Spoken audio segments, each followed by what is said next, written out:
Hi there, my name is Iona and welcome to my channel. You want to subscribe so you can have access to all my content in one convenient place. Now, we all get busy with our daily lives, so you want to ring that notification button so you can be reminded of new content. Like and love my channel to help me grow, and be sure to leave a comment below if this video was helpful or if there's something you would like to see me do more of. So without any further delay. Hi guys, please excuse my voice. It is flu and not COVID. We're going to start with a 5mm masonite board. That would be my work surface that I work from. Then of course your sketching paper. Now when buying sketching paper, I would look for something that is acid free, multimedia pad because it's good for ink, charcoal, pastel, graphite and acrylic. Medium tooth is great. 200 grams I find works the best to collect that fine powder. Now after your sketch pad, get some tape so that you can secure your page to your work surface. And then from there it's just a normal HB pencil so you can draw your composition onto your page. So that's the basic. From there, I would get sharpening tools just to sharpen your pencil or your charcoal pencils. And then as well as your eraser tools. Now knead erasers or rubber erasers are very common, but knead eraser is personally my favorite and best for charcoal. Then you've got your blending stumps. Now your blending stumps you get in a variety of sizes, so I suggest getting as many sizes as you can. That is a very cheap item on the list. Then will be some blending tools, a makeup brush, an eyeshadow brush work lovely to pick up that fine powder. And then your charcoal, hard or soft or compressed charcoal is perfect. Then we're moving on to something to keep your page clean, just a piece of scrap paper as well as some white charcoal, which is actually soft pastel. So charcoal is the most affordable medium that you can get.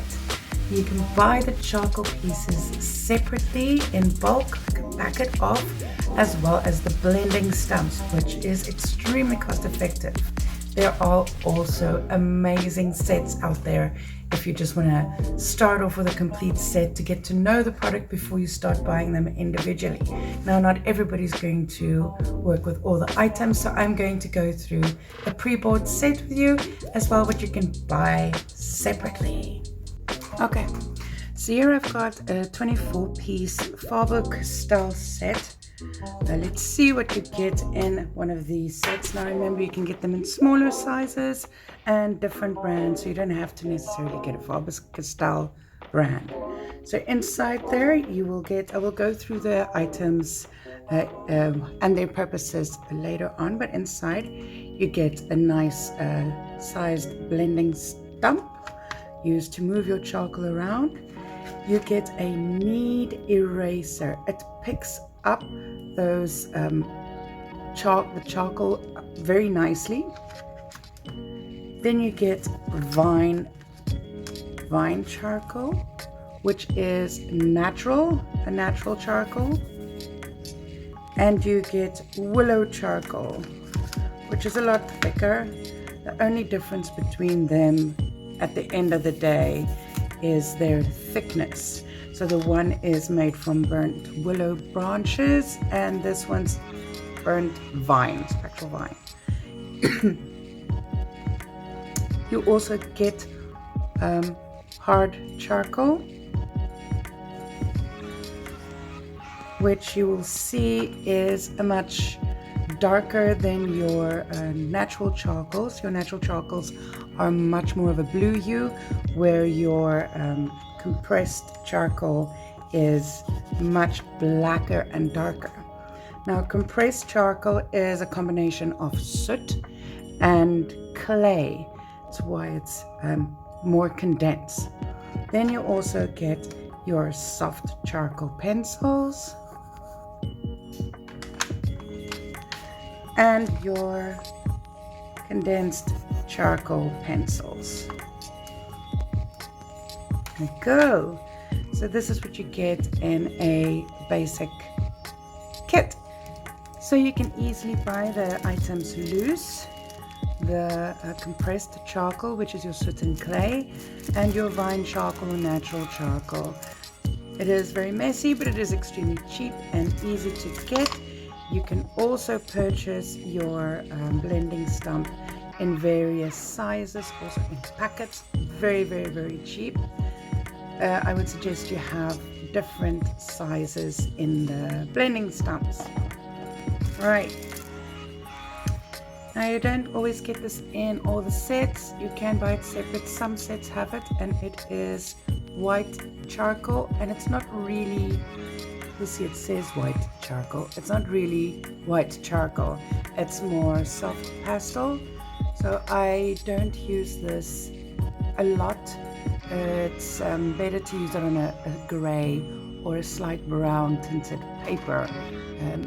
Right, so let's talk about the difference between compressed charcoal and natural charcoal. So natural charcoal has a blue-gray tone, and it's very loose on your page, like you can see there. So you can also, and then your harder charcoal, you'll see it also moves around a lot more. It's a lot of loose powder there. Your condensed charcoal, it is much darker, a lot less loose fiber.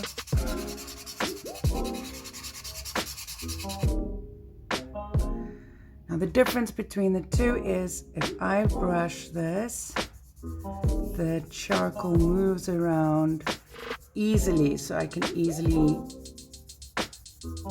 change and move around the natural charcoal. Where with the darker charcoal, there's a lot less movement, it's denser.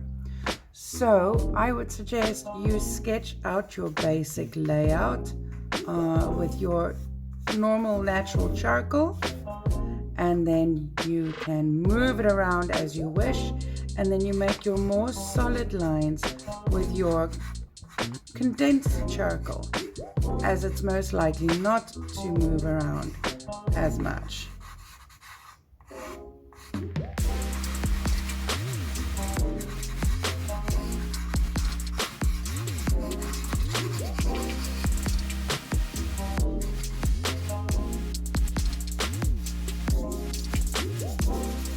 See, there we go.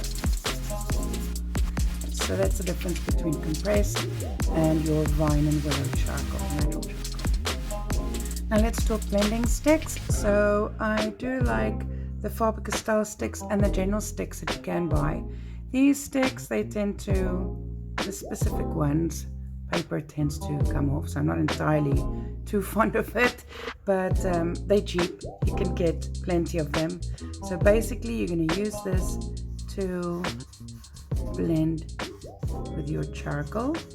Move your charcoal around. Use the powder. You can even buy loose charcoal powder.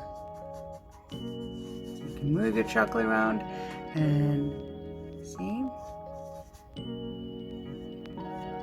Use your blending stump like a pencil.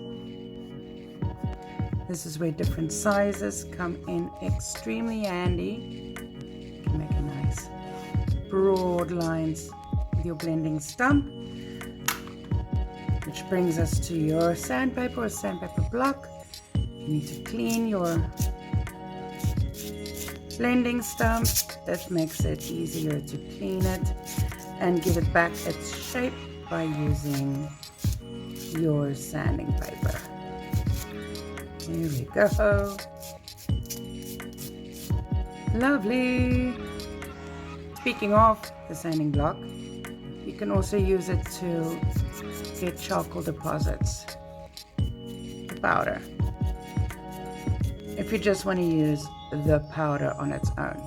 Of course, your pencil, I just use a normal standard HP pencil, nothing fancy or special.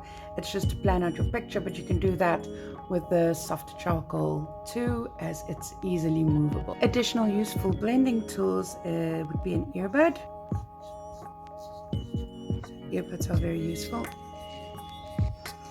Then a little brush. So a brush can be amazing to also just move some of the charcoal around and pick up some of the charcoal to create those different hues.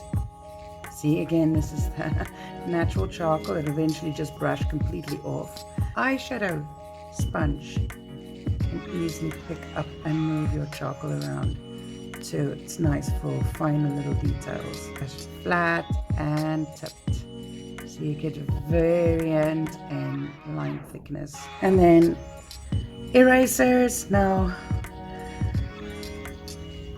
this is why I don't really use the white charcoal or the white soft pastel, so you can easily use your eraser as well as your knead eraser. Now I love a knead eraser. As an artist, I feel this is a must-have item in your any art toolkit. So I can use it to create different textures by angling it different ways. Absolutely amazing. It just picks it right up, and all you do to clean it is knead it again.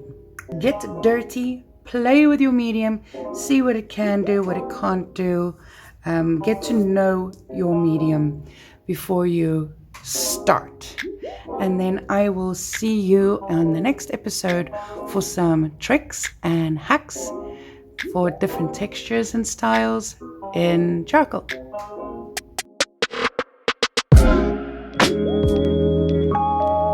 Thank you so much for watching. I hope you enjoyed the process. Please leave a comment below if you liked it. Remember to subscribe for more content and ring that bell to get a reminder of new content. Just go ahead and do it anyway. And I will see you next Tuesday. Bye!